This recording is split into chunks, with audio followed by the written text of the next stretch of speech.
Hi, I'm John Green. This is Crash Course U.S. History, and we've done it! We've reached the end of history! Yeah, Stan says that history never ends, but whatever, we've reached the part that me from the present is in. So we aren't going to cover the astonishing results of the 2016 presidential election. What we are going to do is try to talk about historical events that are also current events. Future John Green here to tell you that in a stunning turn of events, the 2020 presidential election will be won by Harry Styles. I know that he's English and under 35, but we're going to change the Constitution to make it possible, because that's how much we love Harry Styles in 2020.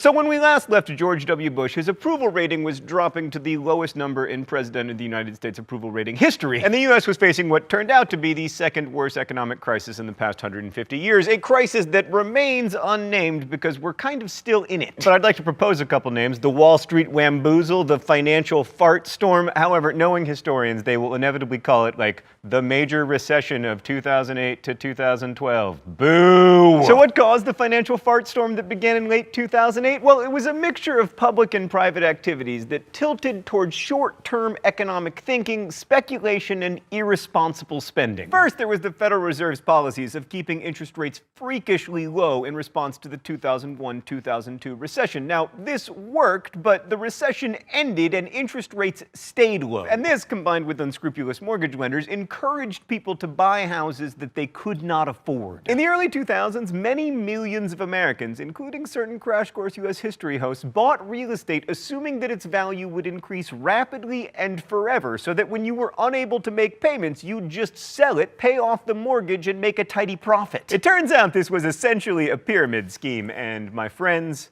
I was not at the top of the pyramid. So back then, you could buy a house with a so-called ninja loan, which sadly did not involve Mutant Ninja Turtles or pizza. Ninja stands for no income, no job, and no assets. Traditionally, people in this situation can't borrow hundreds of thousands of dollars, but in the early 2000s, these loans were given the benign-sounding designation subprime. So it's important to understand that it wasn't just like big Wall Street banks financing huge deals with debt. Regular people were doing it, like me. All this, of course, created a classic housing bubble, which was doomed to burst. Also, with the interest on government treasury bills effectively zero, investors had to look elsewhere for better returns, which led to the idea of issuing securities, these bond-like instruments that were backed by mortgages. The thinking was that the interest people paid on their mortgages would supply the underlying value of the security, the way that, like, tax revenues are the source of the value of a government bond. Now, of course, there'd be a minority of people who'd fail to pay off their securitized mortgages, but most people would pay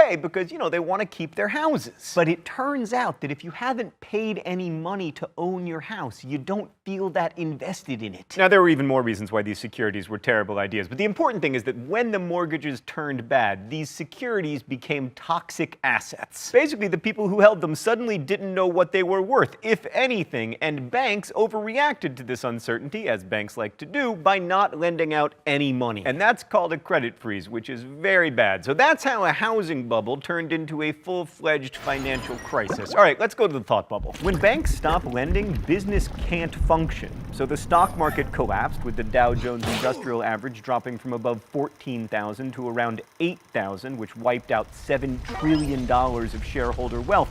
And a majority of Americans had money invested in the stock market, much of it in the form of retirement funds. With it being harder to borrow money, Americans finally cut back on their spending, which resulted in many businesses failing. And by the end of 2008, 2.5 million jobs had been lost, many of which were in manufacturing and construction. And because those were both male-dominated fields, it led to another change. By mid-2009, more women than men held paying jobs for the first time in American history. In the last 3 months of 2008 and the first 3 months of 2009, our GDP dropped 6%, and world trade cratered, and that led to unemployment and misery worldwide. The event that triggered the chaos was the failure of the investment bank Lehman Brothers in September, just 2 months before the presidential election. The Bush administration tried to stop the damage by getting Congress to pass the Troubled Asset Relief Program, or TARP, which was basically a $700 billion bailout for banks like Citigroup and Bank of America, insurance companies like AIG, and mortgage insurers like Fannie Mae and Freddie Mac. Regular individuals also received TARPs, but they had to buy them, and they weren't as cool. Anyway, these bailouts were probably necessary to stop a complete failure of the financial system, but they were very unpopular.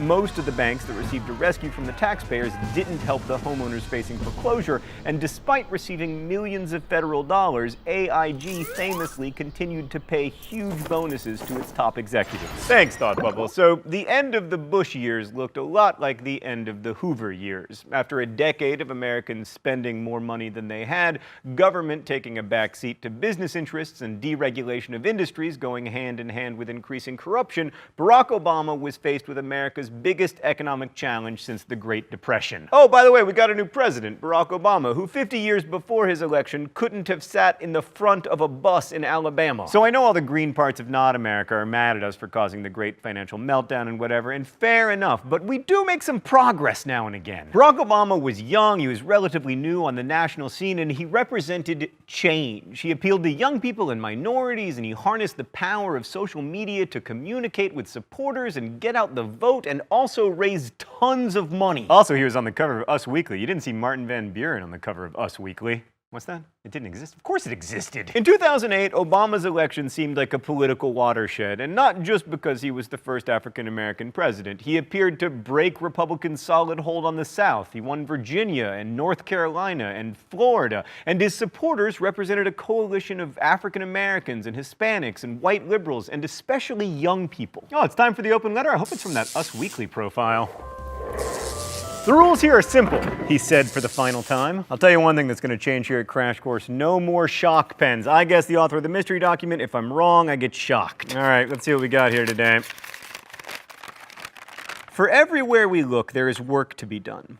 The state of our economy calls for action, bold and swift, and we will act, not only to create new jobs, but to lay a new foundation for growth. We will build the roads and bridges, the electric grids and digital lines that feed our commerce and bind us together. We'll restore science to its rightful place and wield technology's wonders to raise healthcare's quality and lower its cost. We will harness the sun and the winds and the soil to fuel our cars and run our factories. And we will transform our schools and colleges and universities to meet the demands of a new age. All this we can do, all this we will do. Speaking of things that we will do, I will get this right. It's Barack Obama's first inaugural. Ba-bam! No more shocks. The getting shocked part of my life has come to an end. Hopefully in Crash Course Literature, when I get things right, I'll get a puppy, and when I get things wrong, I'll get a rainbow. Stan says that my only reward is not being punished. So Obama promised to change the culture of Washington. He would end partisan squabbling. Sorry, I couldn't even get through that sentence. To be fair, he did end the squabbling. It became full-blown yelling. He also wanted a foreign policy based on diplomacy. He wanted to reduce inequality and increase access to healthcare. He wanted to curb greed and irresponsibility that had helped bring on the economic crisis, and he wanted to end the Bush tax cuts. He also wanted to end the wars in Iraq and Afghanistan, and, as critics mocked, reverse global warming.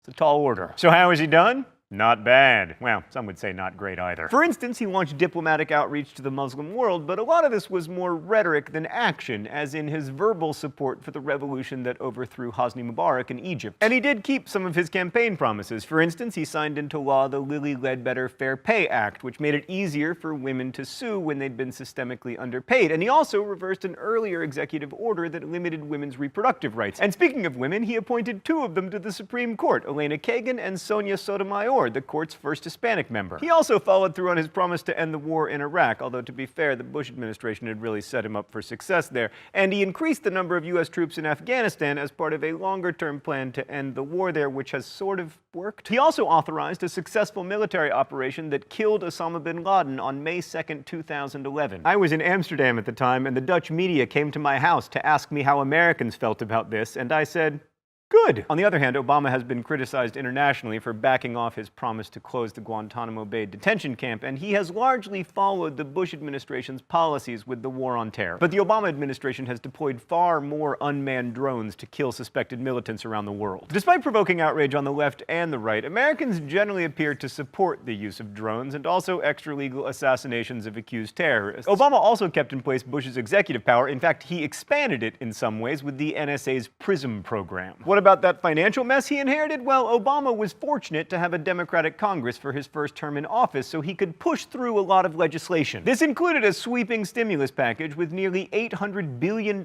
in new spending, most of it on infrastructure, that was signed into law on February 17, 2009, just 28 days into Obama's presidency. In the end, the Recovery Act cost $787 billion, more than the government had spent on a package of programs ever, like more than the Great Society, more than the New Deal. Did it work? Well, it depends on who you ask. Among 9 large studies, 6 found that the stimulus did have a positive effect on growth and employment. 3 found that it had little or no effect, and economists are equally divided. The stimulus is estimated to have saved about 3 million jobs, but it also increased the deficit quite a bit. So liberal economists see America's current 7% unemployment rate as evidence that the stimulus's Keynesian policies should have gone further, while conservatives say that the stimulus exploded the federal deficit and debt. Regardless, the recovery for the past few years has been steady, but quite slow. Lastly, let's turn to Obama's signature policy proposal, the Affordable Care Act, better known as Obamacare. The Affordable Care Act is arguably the most significant piece of social legislation since Medicare, and it seeks to move the United States into the ranks of countries with universal health care, a list that includes every industrialized nation on Earth. We're number 1 among countries that don't have universal health care. So Obamacare aims to reduce the number of Americans without health insurance by making it easier and less expensive for the uninsured to buy it privately. It's not a government insurance plan, but the government will subsidize those who can't afford insurance. That's going to be expensive, but fortunately, our healthcare system is so astonishingly inefficient that there are lots of places to save money, and the Congressional Budget Office at least thinks that it's going to be a wash. But controversially, the Act's insurance mandate means that if you don't have insurance from your employer, you must buy it, or else you have to pay a penalty. In 2012, the core of the law was upheld by the Supreme Court when they ruled that this was a constitutional use of the government's taxing power. As for Obama's success at ending partisan politics, not one congressional Republican voted for Obamacare, and many used it to campaign against Democrats in the 2010 midterm elections. And while the success of the Affordable Care Act won't be able to be determined for many years, there was a huge backlash against both Obama and his policies on Facebook and Twitter, and also the mysterious world of not the internet. One of these responses was the Tea Party, a reference to the Boston Tea Party and an acronym for Taxed Enough Already. For the record, I just want to say that the vast majority of Americans' taxes are lower now than they have been at any point in the last 100 years. But the Tea Party is also very concerned that deficits are out of control and that rising government spending is going to ruin America. Bolstered by 80 or so new Tea Party congresspeople, the Republicans took control of the House in 2010, and John, it's pronounced Boehner, became the Speaker of the House. All these Tea Party freshmen took their mandate to cut taxes and reduce spending very seriously, and that made it difficult for Boehner to compromise with the Obama administration. Over in the Senate, Democrats held a slim majority, but because of the filibuster, needed 60 votes to do anything, which made them look very dysfunctional. In fact, the 111th Congress was one of the least productive in American history. Obama was re-elected president in 2012, the Republicans continued to control the House, the Democrats continued to have a slim majority in the Senate, and now America is facing something of a political crisis. Unwillingness to compromise has precipitated a series of mini fiscal crises over things like the budget and raising the debt ceiling, things that Congress used to be able to hash out back when their business was governing, not ideological rigidity. Meanwhile, the economy has slowly added jobs and looks halfway decent at the moment, mostly because Europe looks so bad. Yay? That qualified questioning yay is about the last word I have to say on American history. The particular brands of ideological certainty we see today may seem new, but if you look at American history, you realize that this has been going on for a long time. The Tea Party is right that the Founding Fathers would be astonished by the extent of the American government and the extent to which it's involved in the lives of Americans. And progressives are right that people around the world have benefited from government investment in healthcare and infrastructure and transportation. We have to ask ourselves again, what does freedom really mean? Can you be free when you live in poverty or when you're one injury away from bankruptcy? Can you be free when the government can go to a secret court to read your text messages? We know that you can't be free if you're dead, so is the government's job to protect you not only by having a standing army, but also by making you wear your seatbelt? Those are ultimately ideological questions, but we have to grapple with them in a real, practical way, and the great story of American governance is compromise. But that has also often been the tragedy of American governance, as when the Constitutional Convention compromised over whether African American people were people. So if you've learned anything this year, I hope it's been that the American story that we find ourselves in now isn't entirely entirely novel. And I think we have much to learn from those who came before us, both from their successes and from their many, many failures. Thank you so much for watching Crash Course U.S. History. Next, we will be discussing literature. Your first reading assignment, The Odyssey. It's a great book. I promise. You're gonna like it. Thanks again for watching. I'll see you then. Crash Course U.S. History is made with the help of all of these nice people, and it exists because of your continuing support through Subbable.com. There's a link right there that you can click to go voluntarily subscribe to Crash Course and keep this show, rolling. Thank you so much to everyone who has watched and supported the show the last 2 years. I'm wearing the same shirt that I wore at the first episode of Crash Course World History to celebrate 2 successful years of teaching history. This has been one of the great professional joys of my life, and I'm so grateful to everyone who's helped make the show and to everyone who's watched it. You can find a full list of your reading for Crash Course Literature in the doobly-doo. Thank you again for watching. As we say in my hometown, don't forget to be awesome.